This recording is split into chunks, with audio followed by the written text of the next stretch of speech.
मुख्तार अंसारी के एक और करीबी के खिलाफ बड़ी कार्रवाई करते हुए गाजीपुर में प्रशासन और पुलिस ने मुख्तार के नाम पर दर्ज एक और जमीन को कुर्क कर दिया।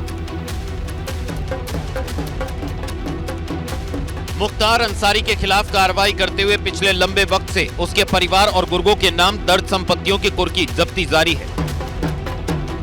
इसी बीच अब माफिया मुख्तार अंसारी के बेनामी और अवैध रूप से कब्जा की गई संपत्तियों के खिलाफ आयकर विभाग ने भी कार्रवाई शुरू कर दी है। इसी के तहत राजस्व विभाग की टीम और पुलिस ने गाजीपुर के सदर कोतवाली में एक जमीन की कुर्की कर दी। मुख्तार अंसारी और उनके करीबियों के खिलाफ लगातार कार्रवाई की जा रही है। इनकम टैक्स के द्वारा भी गाजीपुर जनपद में बेनामी संपत्ति अधिनियम के तहत कार्रवाई की जा रही है। आयकर विभाग ने मुख्तार की 125 करोड़ रुपए की कथित बेनामी संपत्ति को कार्रवाई के लिए चिन्हित किया है। उन्हीं में से गाजीपुर सदर इलाके के कपूरपुर में मुख्तार के करीबी गणेश मिश्रा की ये जमीन थी। कूट रचना कर इसे जो है गणेश दत्त मिश्रा के नाम से रजिस्टर्ड कराई गई थी। इसी को लेकर आज इनकम टैक्स विभाग के द्वारा जो है इसे कुर्क करने की कार्रवाई की गई है। आयकर विभाग ने मुख्तार के सहयोगी गणेश मिश्रा को भी नोटिस जारी करके पूछताछ के लिए बुलाया है, जिसमें गणेश मिश्रा से इस संपत्ति को लेकर पूछ हो सकती है। बुधवार को कुशीनगर में इतना दर्दनाक हादसा हुआ कि यूपी समेत पूरा देश दहल गया। मछिया माफी गांव में हुए अग्निकांड में 5 लोगों की झुलसकर मौत हो गई। एक दिन बाद अब उस पर सियासत भड़कने लगी। में आग ने कहर बरपाया था। देखते ही देखते आग की लपटों ने 9 घरों को अपनी चपेट में ले लिया था। झुलसने से एक ही परिवार के 5 लोगों की मौत हो गई थी। मरने वालों में 4 मासूम बच्चियां भी शामिल थी। इस अग्निकांड पर अब सियासत तेज हो गई है। हादसे के दूसरे दिन कांग्रेस नेता अजय लल्लू माघी मठिया पहुंचे और पीड़ित परिवार से मुलाकात की। मुलाकात करने के बाद अजय लल्लू ने सरकारी व्यवस्था को कटघरे में खड़ा कर दिया। तो कुछ नहीं हुआ है, खाने पीने की व्यवस्था कुछ नहीं व्यवस्था हुआ है।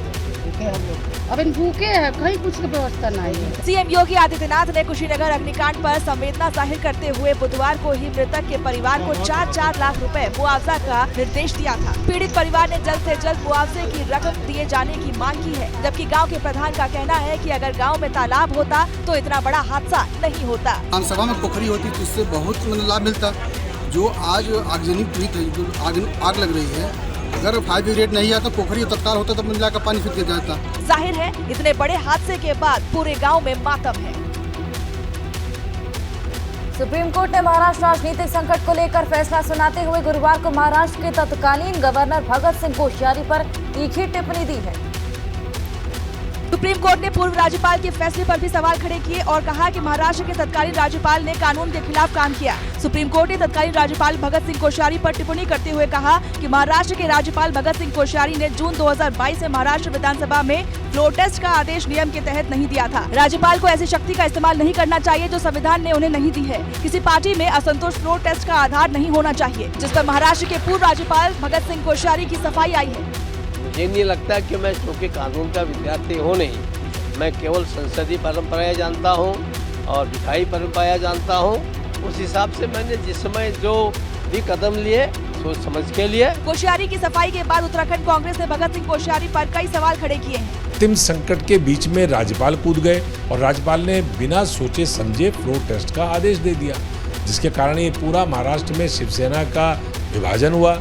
उसके बाद वहाँ की सरकार गिरी और एक खरीद फरोख्त करके सरकार वहां पर जोड़ तोड़ करके बनाई गई। महाराष्ट्र के पिछले वर्ष के सियासी घटनाक्रम पर सुप्रीम कोर्ट ने कई बातें कही। इसके साथ ही कोर्ट ने इस मामले को 7 जजों की बेंच को भेज दिया है।